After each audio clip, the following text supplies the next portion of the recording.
I represent the political party that stands on behalf of the half-naked Barbie.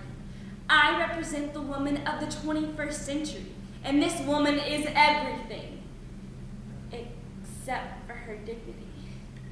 I represent the oppression that has been painted pink, where my body wins and my voice just shrieks. I represent the fact that I don't even have to think.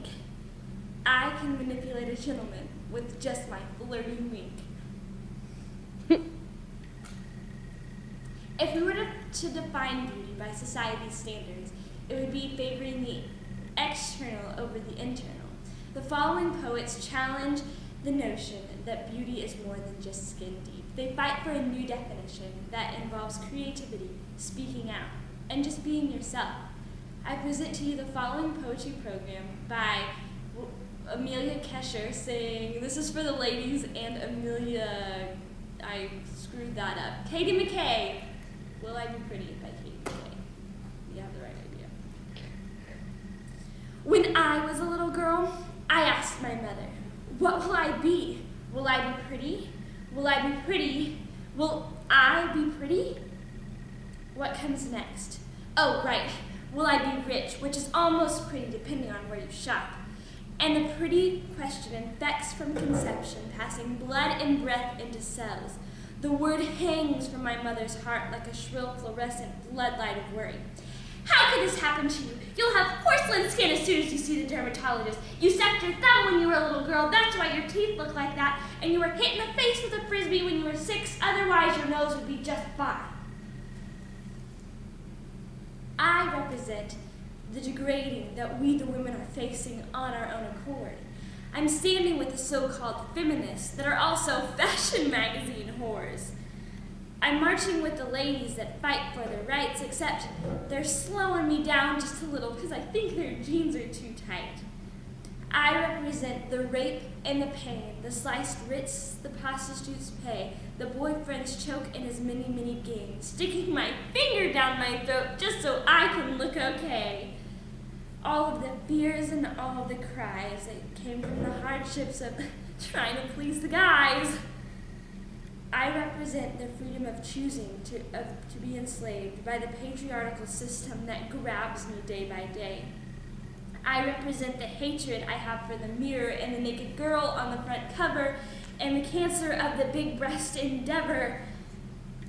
And I represent the advertisement that claims it all better. I am the revolution of womankind. I'm here to change the system that's kept us blind. Don't worry, we'll get it fixed, she would say, grasping my face, twisting it this way and that as if it was a cabbage she might buy from the store. But this isn't about her. It's not her fault. She, too, was raised to believe that the greatest asset she could bestow upon her awkward little girl was a remarkable facade. By the age of 16, I was pickled with ointments, medications, peroxide. My teeth were corralled into the steel prong, laying in a hospital bed, my face packed with gauze, cushioning the brand new nose that the surgeon had carved. My belly was gorged under 2 pints of blood that I had swallowed under anesthesia, and every convulsive twist of my gut like my body screaming from the inside out, what did you let them do to you?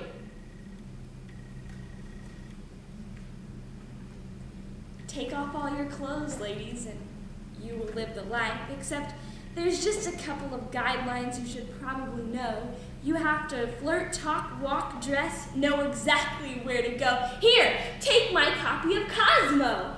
50 things he wants to see in bed, 50 things I think you misread. You're doing something wrong. You're not skinny enough and your chest is way too small. Plus, you're covering too much. Darling, I really don't see how you can move along without investing in this kind of stuff, because otherwise, how is anyone supposed to validate that ass? Oh, and by the way, show a little more ass. This is about the self-mutilating circus we've painted ourselves clowns in. about women who prowl 30 stores and 6 malls to find the right cocktail dress, but haven't a clue where to find fulfillment or how to wear joy. Wandering through life, shackled to shopping bags beneath 2 pretty syllables. About men wallowing in bar stools, drearily practicing attraction, and everyone who will drift home tonight crestfallen because not enough strangers found you suitable. Now, I really do apologize. I know I'm not showing enough skin for you. I should have known better to think that this body was mine. I was sent down here to live out the secret of Victoria. I have freedom to succumb to your fashion magazines and submit myself to your fantasies, but if I choose anything other than that, I guess I'm oppressed. I have the right to wear whatever I want, but as long as it's the length of a mini dress. But you see, this shirt here that goes down to my knees and hides my figure, they tell me to get it off my body.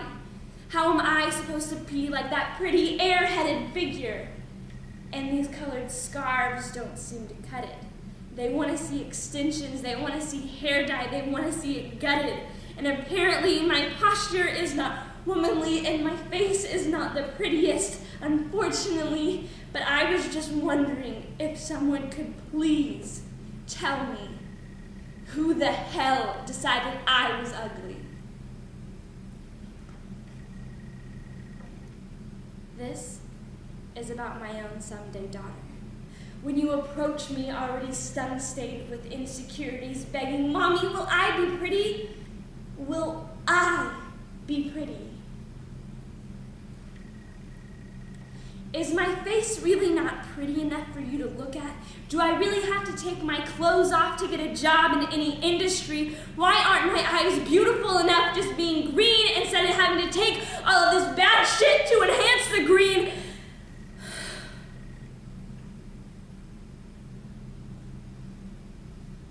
Call me a fool because I'm not drowning in some man's drool, but I will never be your pretty in pink commercial footstool. I will wipe that question from your mouth like cheap lipstick and answer no. The word pretty is unworthy of everything you are. No child of mine will be contained in 5 letters. You will be pretty amazing, pretty creative, and pretty intelligent, but you will never be merely pretty. I have sadness for my ladies. Where's the respect? Why have you forgotten your value instead of wet? They drugged you with this illusion that you're not good enough. Break free because the struggles will continue to last forever. Follow me and I will take you on this liberating endeavor because I represent the rights of the body and I stand on behalf of the body's liberty. I represent the woman in the most real form with no need for cosmetics or weight loss reform. The mainstream, this is to you. You can go ahead and call me a girl who was oppressed, but I assure you the weight of that institutionalized word will not make me expose my chest. I'm already perfect, and I'll cover up so you don't see me, because I'm happy to be living with my dignity.